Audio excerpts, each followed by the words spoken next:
Olá, nono ano, a gente continua hoje falando sobre funções químicas, só que a gente hoje sai das funções inorgânicas e a gente vai falar de algumas funções orgânicas, tá?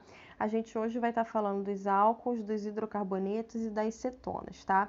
Mas falando assim de uma forma geral das funções inorgânicas, nas moléculas dos compostos orgânicos estão sempre presentes os átomos de carbono, tá?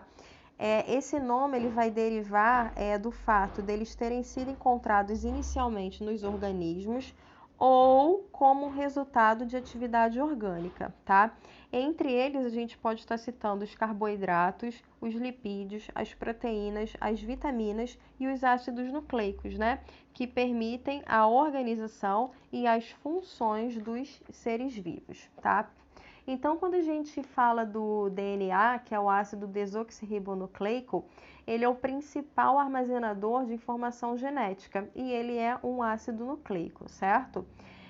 Conforme as características que apresentam, os compostos orgânicos eles são agrupados nas funções que nós falamos lá na primeira aula, né? Como álcool, hidrocarboneto, cetona, ácidos orgânicos e aminas, tá? Então a gente agora vai começar falando dos álcools, tá? Eles são compostos por carbono, hidrogênio e oxigênio, tá? A característica deles, eles vão estar se caracterizando porque eles apresentam o grupo hidroxila na molécula, tá? E aí, como exemplo, a gente pode estar falando do etanol, do metanol, do álcool metílico, do glicerol, a gente vai falar de alguns agora, tá? Então, quando a gente fala do etanol, a gente está falando de um líquido que é incolor, né? Ele é volátil, inflamável e ele é miscível em água, tá?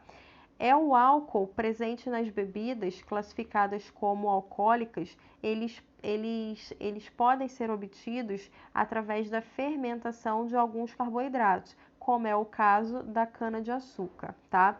Geralmente, o álcool que é vendido no comércio, ele não é puro. Aí lá na embalagem, no rótulo, existe uma indicação de porcentagem de volume de álcool naquele recipiente, tá? E com essa crise aí de pandemia, de coronavírus, acabou se popularizando o álcool em gel, certo? O etanol, ele é usado como um combustível e também como solvente, tá? Além de servir como matéria-prima para sínteses orgânicas.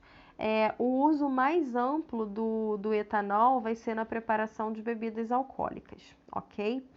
O metanol, ele é um líquido incolor, volátil, inflamável, venenoso e miscível em água. Ele é produzido a partir do metano, tá? E ele vai ser usado na produção de compostos orgânicos como combustível e também como solvente. E o último que a gente tem aí é o glicerol. O glicerol ele vai ser empregado na fabricação de diversos produtos cosméticos e também lubrificantes, ok?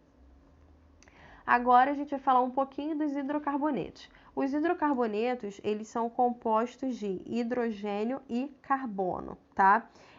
Que são ligados em cadeias de átomos. Então, eles representam um dos grupos de compostos químicos mais importantes e presentes no nosso dia a dia, tá? Tem o metano, o etileno, acetileno e o benzeno são alguns exemplos de hidrocarbonetos. A gente vai falar um pouquinho de alguns, tá? Quando a gente fala do metano, o metano ele é muito conhecido como o gás do lixo, né? Ele é um gás incolor e ele também é inodoro quando ele está puro, tá? Ele é utilizado como combustível. Já o etileno, ele é um gás incolor, tá? Com um cheiro adocicado. E ele vai ser empregado na fabricação de plástico e também no amadurecimento de frutos de forma artificial e também utilizado como combustível, tá? Acredito eu que o maior destaque aqui dos hidrocarbonetos é o petróleo, tá? Porque o petróleo, para ele ser formado, né, ele demora milhões de anos e ele vem como um produto da decomposição de seres vivos, podem ser vegetais, animais e algas, né? O petróleo, ele é uma mistura complexa dos hidrocarbonetos, tá? E aí a refinação do petróleo nada mais é do que a separação dessa mistura, que é complexa, em misturas mais simples. E aí a gente vai estar dando o nome de frações do petróleo, tá? E aí esse tipo de separação vai ser feito através da destilação fracionada, ok? E por último, nós temos aí as cetonas. As cetonas, elas são formadas por carbono, hidrogênio e oxigênio, tá? E elas vão estar se caracterizando porque elas apresentam o grupo carbonila na molécula, tá? Esses compostos, eles são usados na produção de solventes, de verniz e de explosivos, tá?